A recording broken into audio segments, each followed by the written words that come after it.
اچھا، ایک چیز جو مولانا نے یہاں پہ لکھی اور آپ نے اس کی طرف اشارہ کیا، اگرچہ وہ براہ راست اس موضوع سے متعلق نہیں تھی لیکن بہت ہی مجھے لگتا ہے صحیح مقام ہے میں اس پہ بھی آپ سے استفادہ کروں.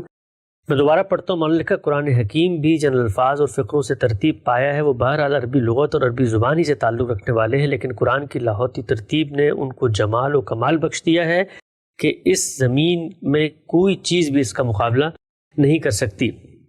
ہم سب قرآن مجید کو اگر ہم محض احکامات ہدایات کی کتاب سمجھتے ہیں، اس رعایت سے نہیں پڑھتے جس رعایت سے کلام کو پڑھا جاتا ہے، تو خود قرآن مجید کا جو سب سے بڑا امتیاز ہے، اعجاز ہے، جو اس کا معجزہ ہے، جس پر وہ چیلنج کر رہا ہے کفار کو کہ فَإِن كُنتُمْ رَيْبًا مِّمَّا نَزَّلْنَا فَأْتُوا بِسُورَةٍ مِّن مِّثْلِهِ، اگر کوئی شک ہے تمہیں اس میں جو کچھ میں نازل کیا تو صورت بنا کے لاؤ، جس کو آپ شان کلام سے بیان کرتے ہیں کہ اس کا چیلنج دیا جا رہا ہے. تو اگر نظم کلام کی رعایت سے اس کلام کو نہیں پڑھا جاتا تو جو اس کا اصل معجزاتی پہلو ہے وہ تو پھر ہم دریافت ہی نہیں کر سکتے. اس میں کیا شک ہے؟ دیکھیں نا، تذکیر سے اوپر ایک چیز میں چلے گئے نا آپ. یہی میں نے عرض کیا کہ چیزوں کو ان کی صحیح جگہ پہ رکھنا چاہیے. اللہ تعالیٰ نے ہمیں کیا چیزیں کرنے کے لیے کہا ہے، کن چیزوں کو ماننے کے لیے کہا ہے، میں عرض کر چکا ہوں کہ اس کے لیے کچھ پڑھنے کی بھی ضرورت نہیں ہے. یہ سب کچھ مسلمانوں کے ہاں اجماع اور تواتر سے منتقل ہو، سنت جاریہ ہے. سنت جاریہ ہے. یعنی کسی عام آدمی سے آپ پوچھیں تو وہ آپ کو کن کر بتا دے گا یہ 5 چیزیں ہیں جن پر ایمان رکھنا چاہیے. اس میں اگر کوئی بعد میں اختلاف پیدا ہو بھی سکتا تھا تو خود رسول اللہ ہی نے اس کی ابتدا کر دی کہ اس کا خاتمہ کر دیا جائے. حدیث جبریل آپ پڑھ کے دیکھ لیجئے، اس میں جن سوالوں کا جواب دیا گیا ہے وہی عام آدمی کے سوالات ہیں.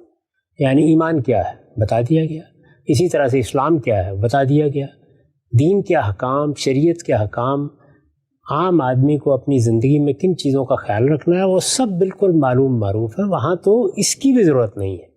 تو اس لیے پہلے مرحلے کی حد تک تو ہماری امت کسی چیز کی محتاج ہی نہیں ہے.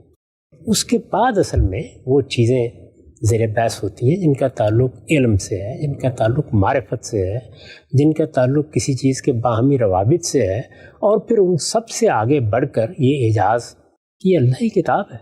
اللہ تعالیٰ یہ فرماتے ہیں کہ اس کتاب کے مقابل کی کوئی چیز نہ صرف یہ کہ کبھی وجود میں نہیں آ سکی بلکہ وجود میں لائی بھی نہیں جا سکتی.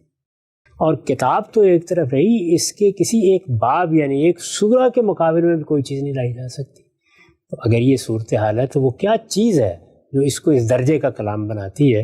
اسی وقت ہوگا نا جب آپ سورہ پڑھیں گے. ایک اللہ تعالیٰ نے بھی سورہ کہا ہے، آیت نہیں کہا.